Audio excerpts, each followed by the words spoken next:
yang kemarin kita sebut, jangan merampas kalau ujung-ujungnya jadi ampas. Kalau kita ingat-ingat, Presiden Prabowo saat memulai pemerintahannya sudah menyusun rancangan besar bernegara yang disebut dan kemudian sangat terkenal sampai hari ini, namanya Astacita. Nah, rencana membentuk Badan Penerimaan Negara itu ternyata sudah ada di situ. Dan bahkan sudah dimasukkan dalam RPJMN 2025-2029. Jadi dari rancangan besar Astacita turun ke RPJMN, turun ke program hasil terbaik cepat, Quick Wins, bahkan turunlah itu yang disebut di Quick Win itu butir ke-8, yang disebut mendirikan Badan Penerimaan Negara dan meningkatkan rasio penerimaan negara terhadap produk domestik bruto ke 23%. Saya lagi pikir-pikir, karena yang kita omongin kan aset nih. Ujung-ujungnya kan dapur keuangan negara ini, ke sana mau kita arahkan. Nah, jadi saya ikutin ini sejak kampanye juga disampaikan, dan pengamatan saya belum banyak orang yang bicara ini. Mungkin Profesor Yehikal saja satu dari antara yang sedikit itu. Jadi terima kasih.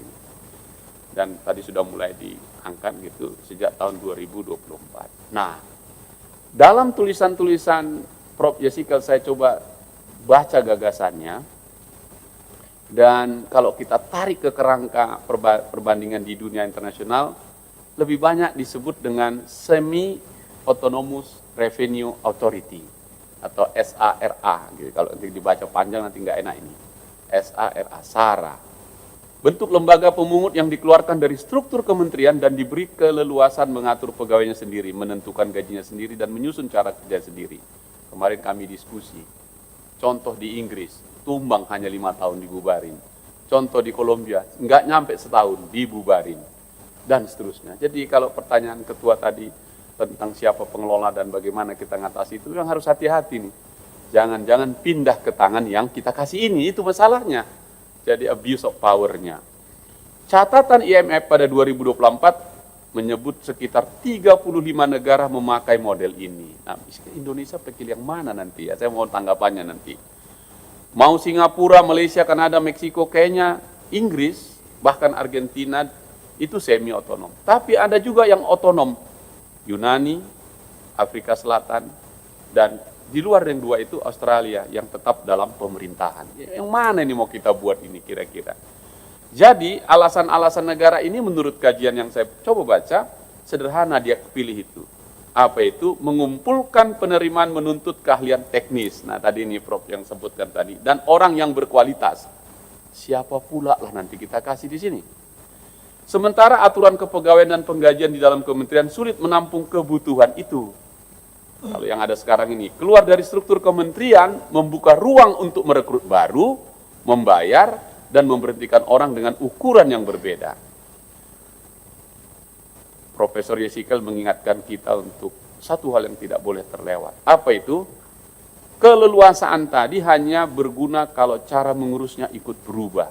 Ini saya ingin pandangannya ini. Jangan pula kita bikin undang-undangnya, nggak berubah cara ngelolanya. Negara yang sudah mencoba model ini pun hasilnya beragam, ada yang bagus, ada yang tidak bagus. Jadi pertanyaan saya begini nih, saya sampaikan ini, apa hubungannya, atau pertanyaan saya, Prof. Yehikal dan Pak Firman, badan yang akan kita bentuk mengelola ini yang mana menurut Anda berdua? Apakah masuk saja ini ke Badan Penerimaan Negara? Jelas itu langsung. Atau yang tadi Badan Eksekusi Negara, atau apa namanya? Nah, itu dalam kaitannya Undang-Undang Perampasan Aset. Saya ingin ngajak lagi nih, RUU Perampasan Aset mewajibkan kita menunjuk siapa yang mengelola aset yang disita dan dirampas negara. Sudah 3 kali masa sidang kami di sini mendengarkan berbagai kalangan, dan pilihannya mengerucut kepada 2 saja. Nanti Bang Firman pasti nggak setuju yang pertama saya sebut ini. Menyerahkannya kepada kejaksaan yang perangkatnya sudah berjalan, pasti Bang Firman nggak setuju ini. Atau mendirikan badan tersendiri di luar kejaksaan. Bentuk persoalannya sama, memilih rumah kelembagaan untuk sebuah pekerjaan. Kami sih bisik-bisik, siapapun dia pokoknya fit and proper test di sini. Jadi setiap hari kita undang karena mewakili masyarakat. Kemana uang yang kau rampas kemarin itu? Untuk apa? Dan di gimana kelolanya. Nah, saya ingin mengajukan satu gagasan ini, Prof. Yesikel dan Pak Dr. Firman. Dapatkah aset yang dirampas negara kita golongkan sebagai penerimaan negara? Kalau jawabannya dapat, gagasan Presiden membentuk badan penerimaan negara barangkali bisa sekaligus diarahkan untuk mengurus pengelolaan aset rampasan itu.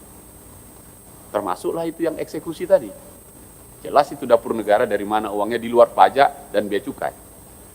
Selama ini kita membicarakan aset sitaan oleh seolah semuanya benda mati.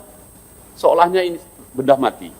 Mobil, perhiasan, jam tangan, telepon genggam, barang-barang itu memang cukup disimpan di gudang yang aman, dijaga sama satpam. Lalu dikeluarkan lagi ketika perkaranya selesai.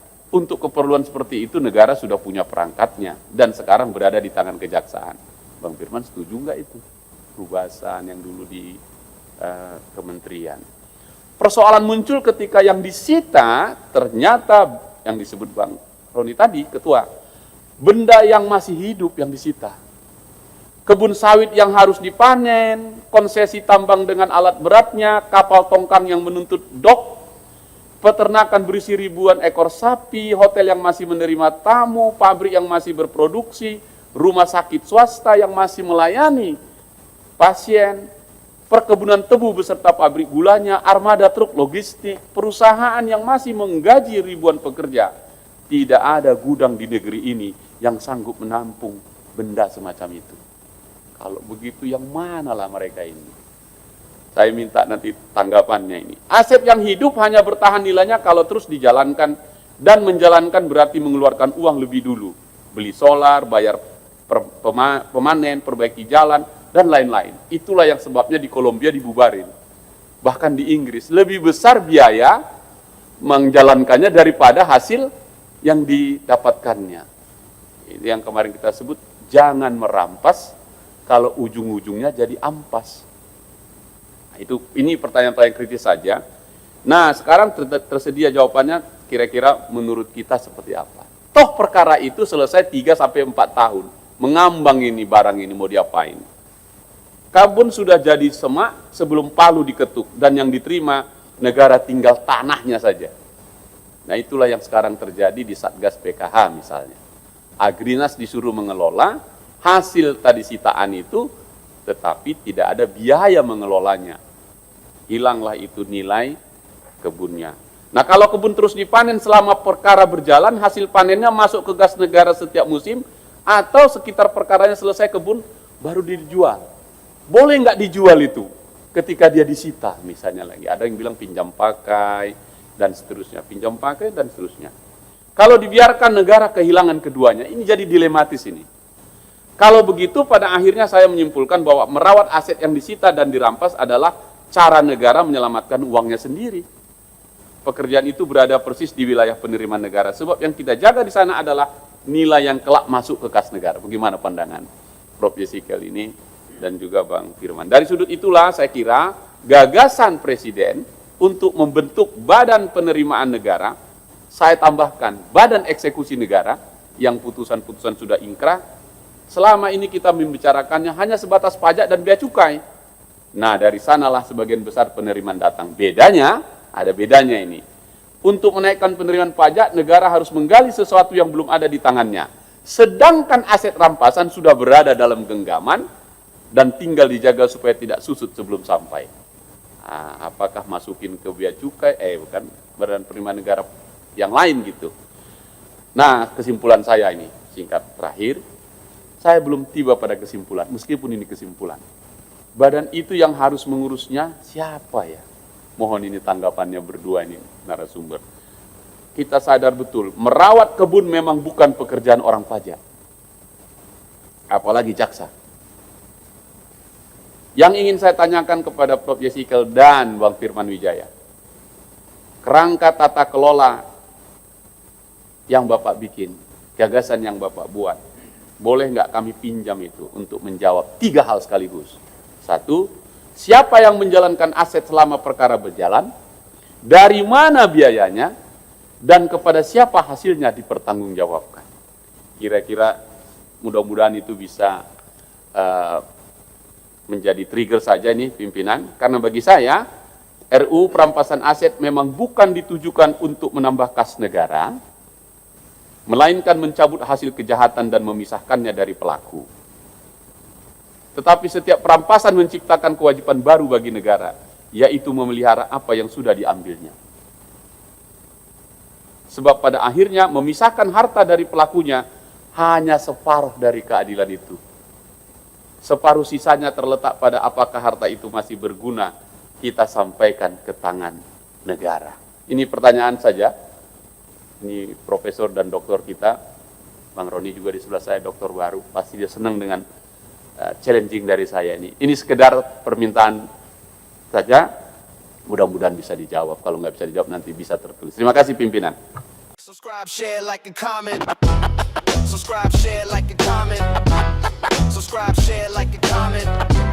Subscribe, share, like, and comment. Subscribe, share, like, and comment.